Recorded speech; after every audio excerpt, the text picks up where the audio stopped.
सोए हैं, जमाना सोया था उनको जगा। हुसैन यूं ही नहीं सजदे में सर कटा के सोए हैं, जमाना सोया था उनको जगा के सोए हैं। और बदन हुसैन का है, बदन हुसैन का है, फातिमा के चादर पर बदन हुसैन का है, फातिमा के चादर पर जमीन पे वो अर्शे मुअल्ला बिछा के सोए हैं, जमीन पे वो अर्शे मुअल्ला बिछा के सोए हैं। हुसैन जीत गए। आप भी बोल दे हुसैन जीत गए। आपको सिर्फ इतना बोलना है, सिर्फ हुसैन जीत गए। फुरात बोल रहा है हुसैन, पैगामे करबो बला है, हुसैन जीत गए। फुरात बोल रहा है हुसैन जीत गए।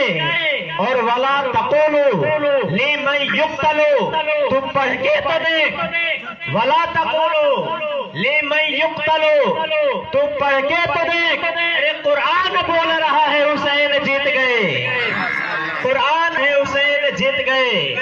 जब अली अकबर की जवानी जब मैदान करबला में लुटी गई है, हजरत मासूम अली असगर जब मैदान करबला में कुर्बान हो गए हैं, और मोहम्मद जैसे लाल मैदान करबला में शहीद हो गए हैं, ऐसे आलम में हजरत इमाम हुसैन भी मैदान करबला में शहीद हुए हैं। जब तमाम काफिला लुट गया है, हजरत इमाम हुसैन के साथी 72 महफूज़े कुदसिया कुर्बान हो गए हैं।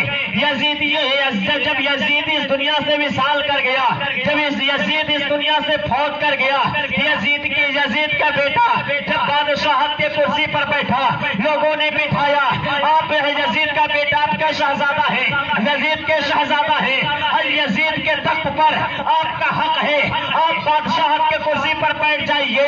यजीद का बेटा जब वो शहजादा अपने बाप की कुर्सी पर बैठना चाहा, वो इशारा फरमाता है, अरे जिस कुर्सी पर अहले बैत का खून लगा होगा, उस कुर्सी पर ये गुलाम नहीं बैठ सकता।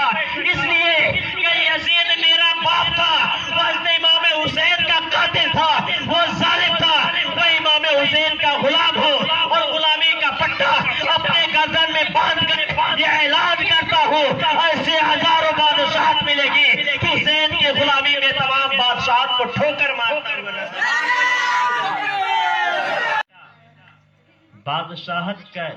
बादशाहत की कुर्सी पर बैठने की बारी आई तो आशिक़े रसूल निकल गया।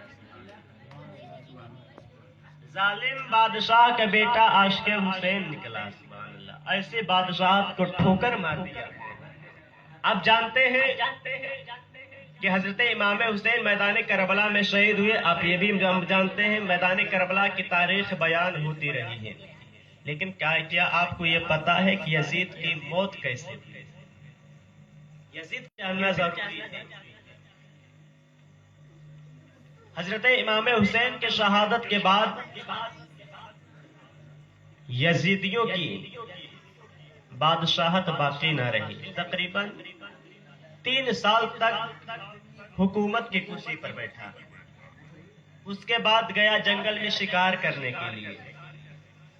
शिकार करने के लिए जंगल में गया तो उसका जो घोड़ा था, घोड़े पर बैठकर शिकार कर रहा था, उसका घोड़ा यजीद को जमीन पर गिरा दिया।